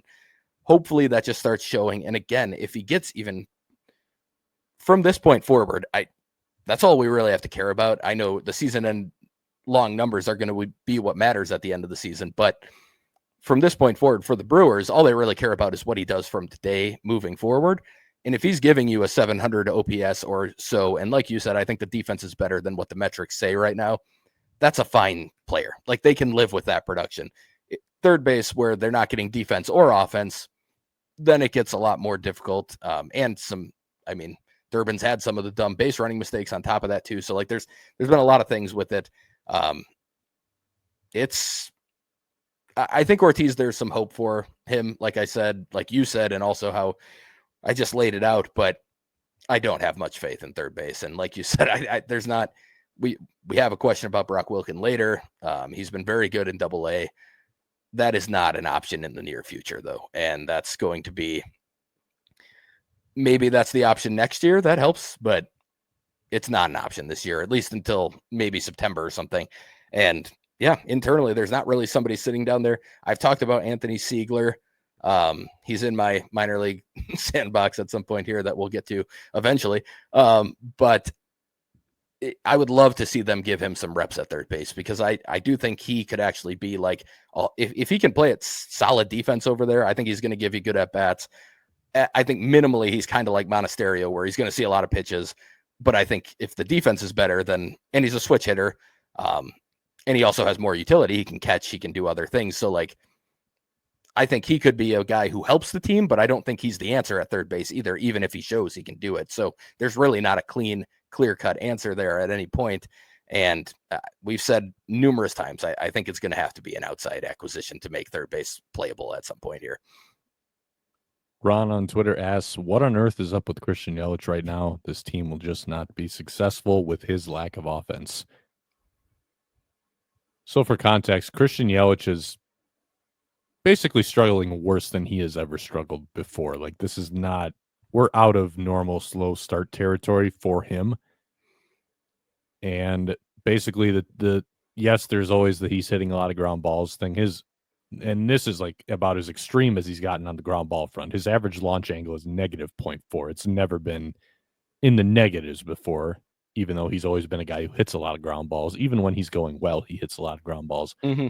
The bigger concern for me is he is whiffing a ton, and he's still whiffing a ton, whiffing a lot on fastballs specifically. I think whenever basically his contact skills have regressed to where they were in 2020, which is when he came off the knee injury and kind of had to build back up from all this stuff. And it took him a couple of years to get back all of this. And I think we talked about it before as well. So I'm not going to rehash that whole thing. But basically the short answer is I think with Yelich, hitting in general, but specifically with him, it just comes down to timing. I think his timing is in a really bad spot right now, or it's been in a bad spot for a lot of the year. In fact, I think there were actually times where it looked a little better early in the year, and then it got worse as the issues kind of started. The results weren't following, and some things just start to compound. So he's just got to get on time. I mean, he's tried a couple different things. He went from he's had the toe tap for a couple of years. He got rid of it for a little bit. Things went even worse during that time. So now he's brought it back. He's just got to get comfortable with the timing. Like the ability to do everything he's always done is still there. He's still, when he gets hits, a lot of them have been extra base hits. And the max exit velo is like where it's always been. Like we've seen him get up to, what's his max this year? Like 114 was that his highest? I got to go to Savant because I probably have that wrong. But I was looking at it a couple days ago. I know it's like exactly the same as it's always been. Basically meaning that the capacity to hit the ball with as much authority in the air as he always has, it's still there. 113.4 is his max this year. Last year it was 113.2, 23, 113.5. So yeah, it's the same. Like it's all still there. So the fact that he has the ability to do that, that has averted a lot of concern for me. I'd be even more alarmed if we just never saw it at this point in the year. But we have seen it. So now I think it's just he's got to get on time as often as possible. And like we've talked about before, there's more going on with that swing than I think people realize, and it can get out of sorts easier than people realize. So, I mean, he's got to find a way to get everything synced up. Yeah. I think the biggest thing that people might be overlooking here is that against righties, he has a 130 WRC plus this year. Against lefties, he has a 16 WRC plus. His OPS against lefties is 372. It's 838 against righties. So he's actually been fine against righties. His strikeout rate against righties is 23.4%. Not great, but also not that far off from where he normally ends up for strikeout rate. Walk rate, 11.7%. Walk rate is the only thing that holds over. He's at 11.3% for lefties. He's striking out at a 37% clip. He's just under half the amount of plate appearances against lefties versus righties, but it is enough plate appearances. And the Brewers have faced a lot of lefty starters this year, and Yelich has mainly been in the lineup against these guys. But the thing is with Yelich is that while he's been up and down against lefties in his career, he's had seasons where he was not great against lefties. I think back to, I believe it was 22, where he had pretty big splits, but they were still like, it was in the 70s for WRC plus against lefties that year, not 16. So I guess what gives me hope is that, like you said, it's a lot of timing stuff with him. And it makes me wonder if he's just really struggling to pick up the ball against lefties, and that's messing with his timing against lefties. And against righties, again, maybe not the greatest line you've seen from him against righties, but 30% better than league average against righties with all of his home runs and an OPS of 838. Like, he's been fine in the normal platoon situation all year, but he cannot hit lefties at all. So for me, what that points to is I would, for now, I'm not saying he should be a pure platoon player, and the way he gets paid, he can't be that over the course of the rest of his contract. He has to figure out how to hold his own against lefties. But right now, I would try and get him out of the lineup a little bit more consistently when they have lefty starters on the mound. Jake Bauers has not ever been great against lefties, but he's better than Yelich currently, so I wouldn't mind him being the DH if they have to go that route. Otherwise, you can have Monasterio DH with Ortiz and Durbin, or Monasterio at third, or whatever you want to do. Like, you can get righties in the lineup that way and get Yelich a day off against lefty starters. And I think they should start doing that a little more often. It might help him get some confidence as well, just to see maybe a more prolonged stretch of seeing pitchers that he's actually able to right now see and hit well.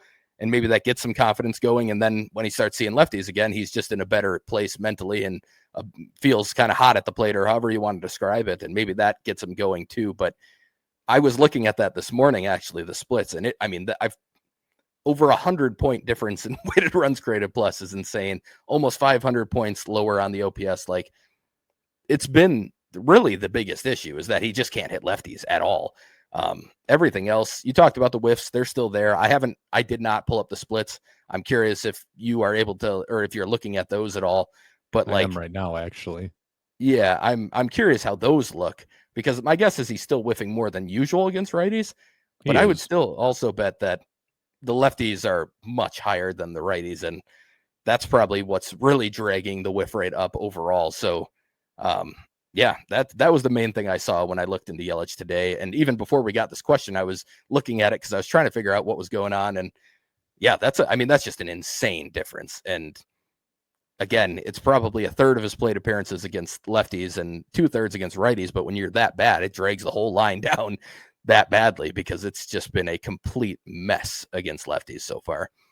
So it looks like against righties, like all the expected numbers back up where the production's at against righties. Against lefties, he's got a 44% whiff rate per swing. Yeah. So he's completely lost against lefties. Like seemingly cannot see the ball. Right. That is, holy smokes, that's striking. Yeah. Like he doesn't even look like these are like the numbers of someone who you would think is not even a professional baseball player when he's batting against left-handed pitching. It's Vinny Capra from the left. Well, Vinny Capra made more contact than this. 44% whiff rate on all pitches. Yeah. Against lefties. So that means he like almost half of his swings are a swing and a miss when he's faced. That's almost unheard of. Yikes. Yeah. I don't know if that should be encouraging with the fact that he's still hitting right-handed pitching, or if we should just be alarmed by the fact that like he looks like he's never seen a lefty before all of a sudden. Yeah, I was wondering the same thing. I have no idea where to take that, but that is why I kind of think like maybe you try and get him down against lefties as much as possible right now. Get him some confidence where because he's been hitting against righties. If he continues to hit righties and he's not having these stretches of having to face lefties, maybe it just starts to get him back in a mode where he's like, all right, I can hit anybody when I step in the box. I don't know, but right now, given how bad it is, that's like the only thing I can think of to try and get him back on track without being there and obviously getting to work with him and everything else. But like just from a wide view here, that's what I would try if I were the Brewers. Tyler asks, is it realistic to say that this is a transition year for the Brewers? They put in unproven placeholders at third base and shortstop and seem poised to wait on development in the farm. The future is bright, but I don't see this team truly being competitive again until 2027. Maybe it goes down as a transition year. I don't think that's how they intended it, but I think there's a very plausible reality in which that's how this goes down. One thing I will say is I think 2027 is shooting it out a little too far. I think they could be competitive next year already with the guys that they have coming up. A lot of these guys are guys who they're not going to help this year, but like take Cooper Pratt, for example. If Cooper Pratt's going to be in the big leagues next year, I really don't have any doubt about that in my mind. He's holding his own against Double-A pitching right now. It's May. He's going to be in Triple-A by the end of the year. Yep. I think he's a guy who honestly is you could probably start having conversations about like, do you give him like a Churio like extension at shortstop and then lock up his salary, his years of control, maybe try to tack on a couple, and then you roster him as the opening day shortstop, and then you figure out third base from there. Like, I think that's something that could very easily happen. So I would say 2026 already, they could be competitive again, even if this year doesn't work out. But yeah, I mean, it very well could be a transition year. And like we talked about, like they would have to get someone from the outside to play third base for this to get like to become passable. Yep. I don't really believe in Caleb Durbin as a starting caliber third baseman. Maybe long term he hits enough and the glove is okay enough at second base where he's like part-time player who can play some second base, but I really have, to be completely blunt, I have not been impressed with anything I've seen from him on any side of the ball so far. Like it's not good. Yeah. Base running mistakes, not hitting the ball with any semblance of authority. He did a little bit in Cleveland, but he went into that series with like a 230 expected weighted on base average on contact, which is unfathomably bad.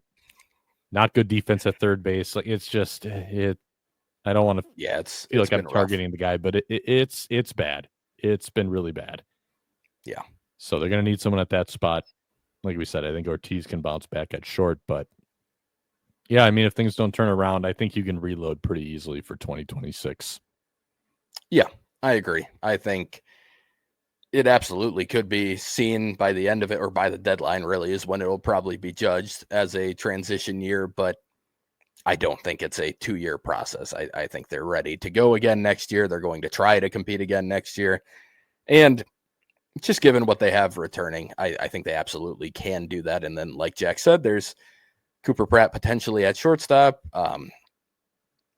Right now, losing Reese actually would look like a pretty big loss for the lineup. But I do think Ernesto Martinez is a guy who can play in Major League Baseball and would be a decent guy to potentially fill that role, not to the same level of production you're getting from Reese right now, but with better defense and maybe doing some different things to make up some of that value in 26. So I think they could reload in half a season and be back at it in 26 if things don't go well the rest of this year. And yeah, I think the way it's trending, it is trending towards a transition year. But at this point, in 2021, you probably would have said the same thing, and then they made a Willy Adames trade that completely flipped the season. So we're still too early for me to say that that's absolutely where it's going to go. But yeah, the trend right now looks like it is kind of headed that way. So we'll see what happens over the next month or so. I think that's kind of the timeline you have to expect any sort of actual bigger move to happen that's going to help the season.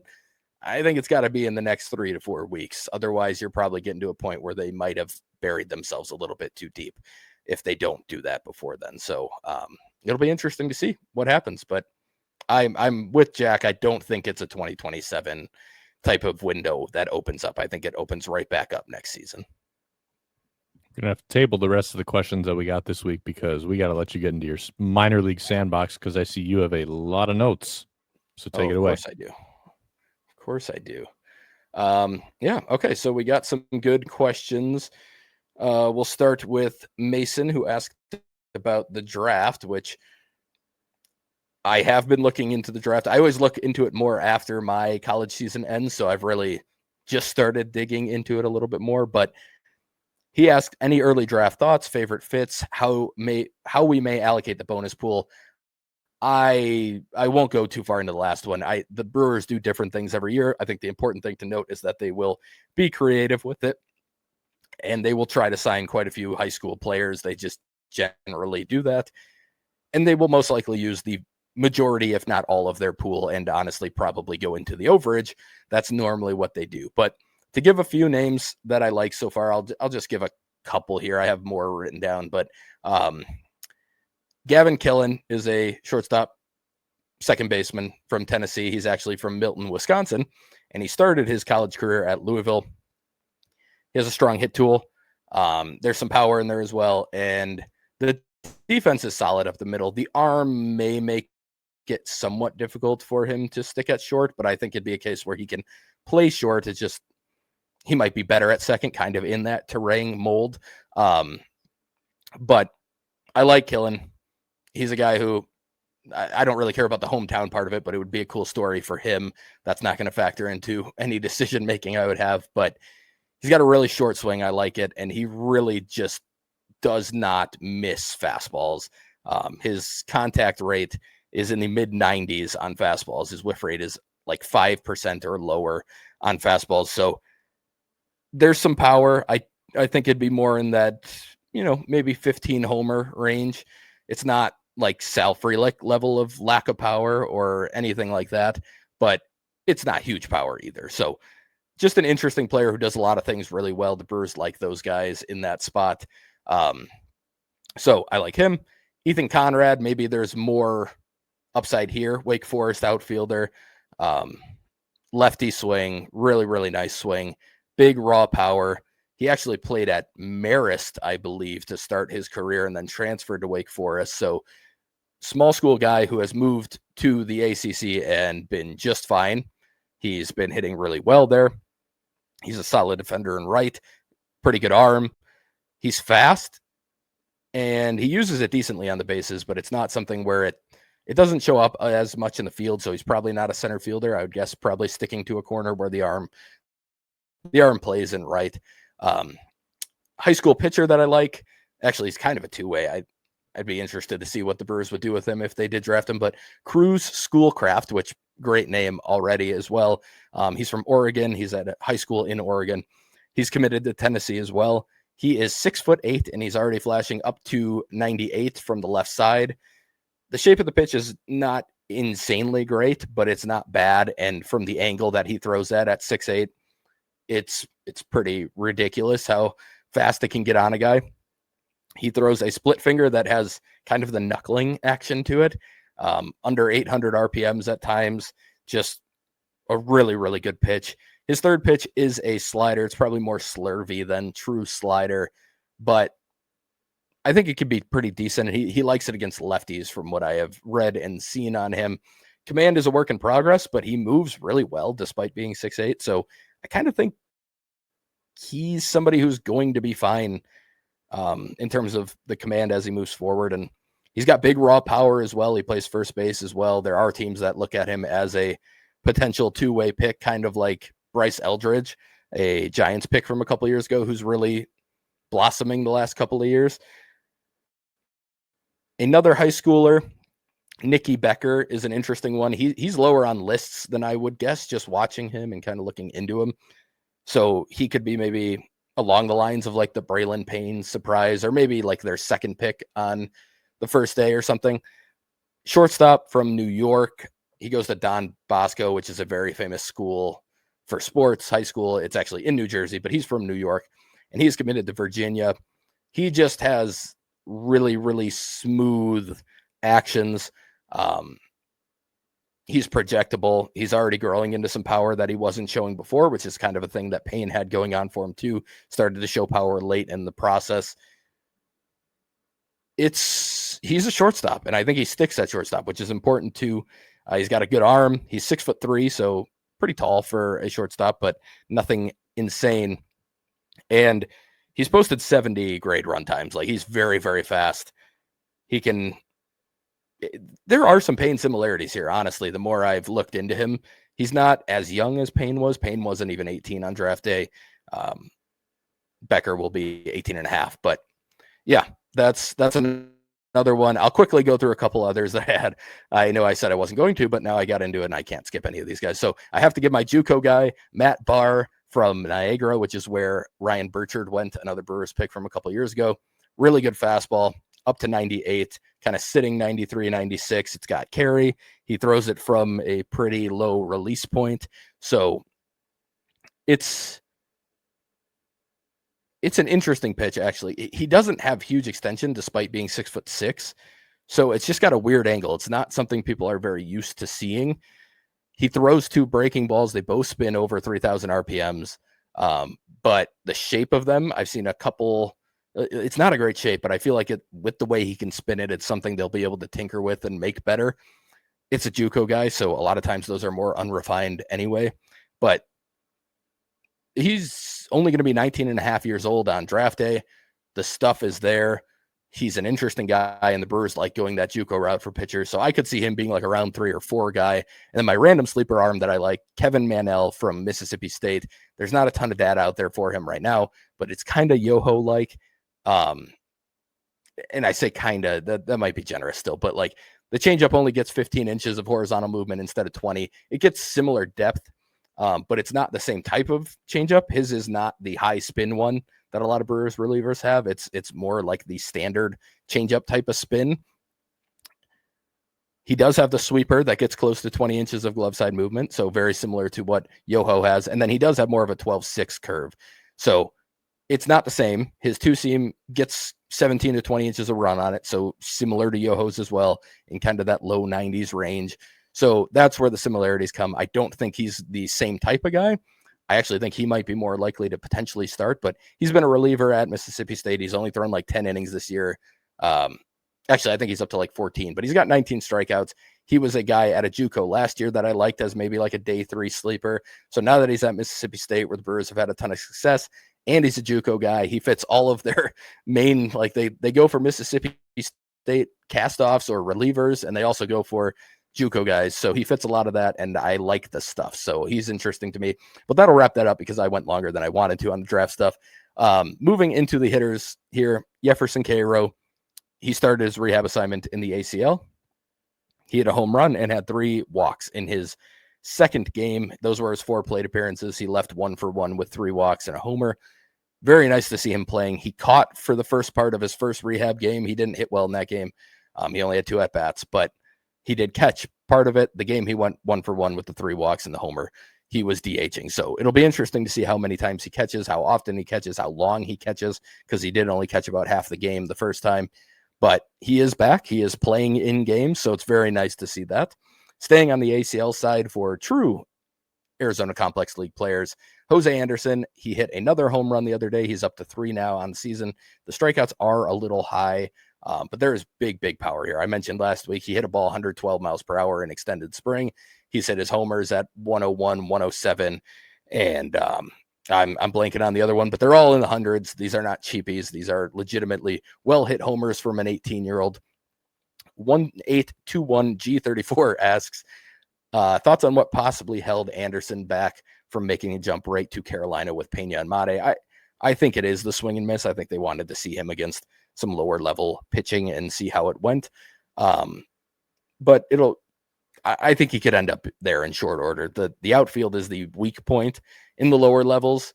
And if he continues to hit, I could see him making the jump, even if the swing and miss maybe isn't exactly where they'd want to see it. One of my personal favorites, Handel Fry Encarnacion, hit his first stateside homer this week. He has a weighted runs created plus of 132 early on so far. I talked about Anthony Siegler earlier. He has homered in the last 3 games. He hit one in each of the doubleheader games on Wednesday, and then he hit one in the day game on Thursday. He is up to a 155 WRC plus now in AAA. Like I said early in the season, I thought his process looked a lot better than the results did, and he has started to hit, and the results and the process now look very good. It's not huge power. The max exit velo is still only in like that 107 range, I believe, but he hits a ton of line drives. He doesn't whiff much from both sides of the plate. He draws walks, and I just think he has a really good approach. So he's very interesting to me, a potential major leaguer, I think, at some point this year. Luke Adams, talked about before, he started really slow in AA, unsurprisingly.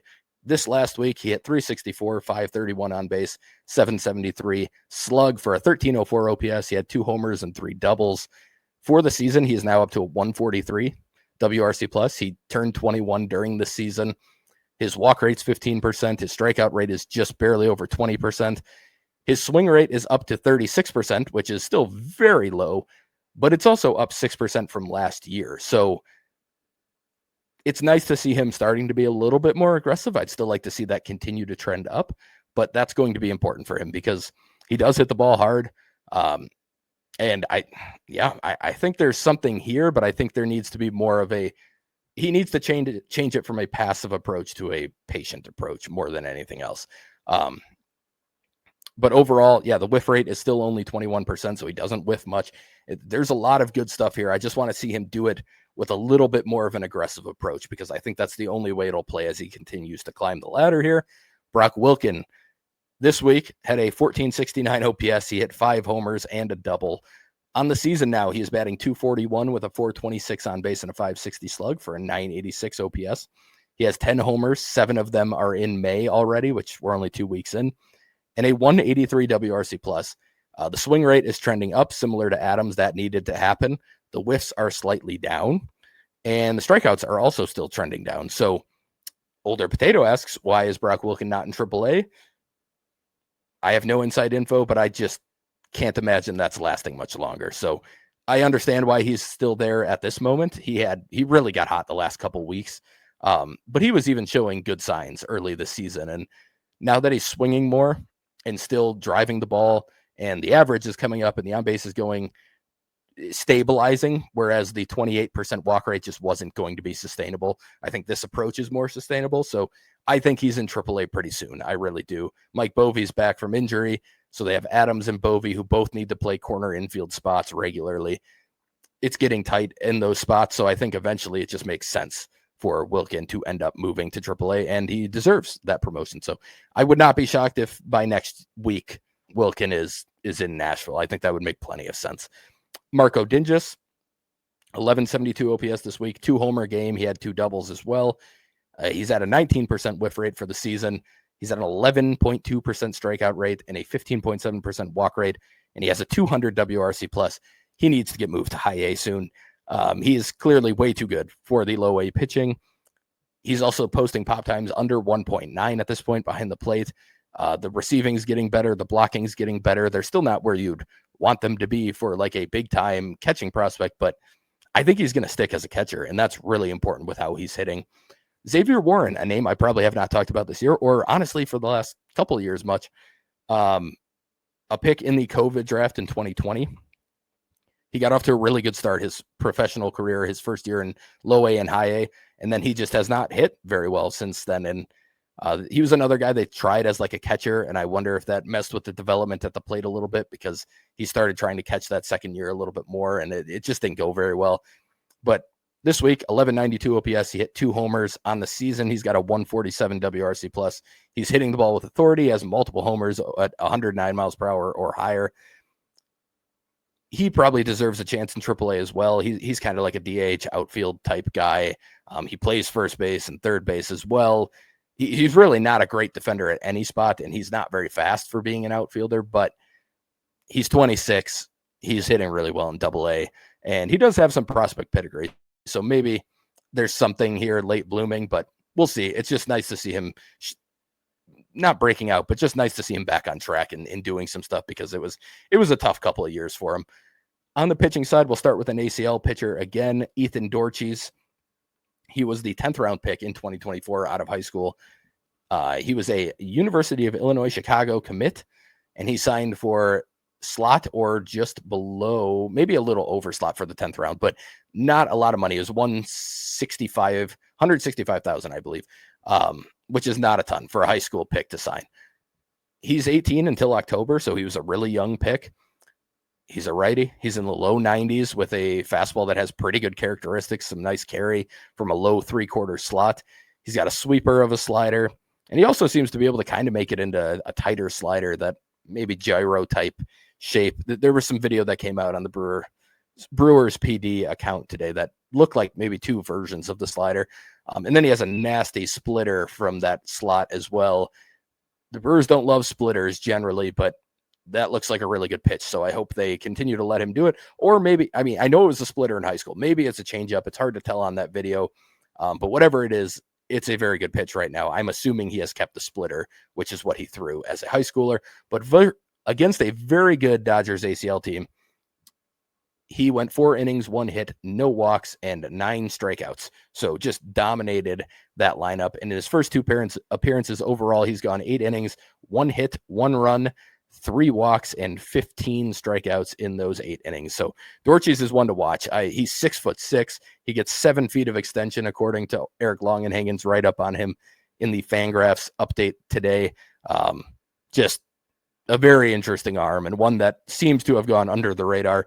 Ginger Polson with another under the radar scouting job there. So really interesting pickup there.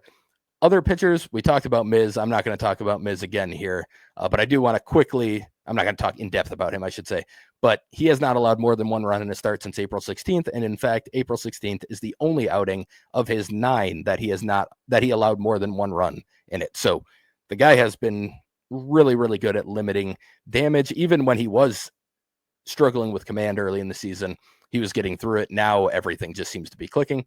Coleman Crow continues to look good. His last 2 starts, he's gone 9 innings, 5 hits, 3 walks, 12 strikeouts, 2 earned runs. And then a name I know I haven't brought up, Sam Garcia, a pick in last year's draft out of Oklahoma State.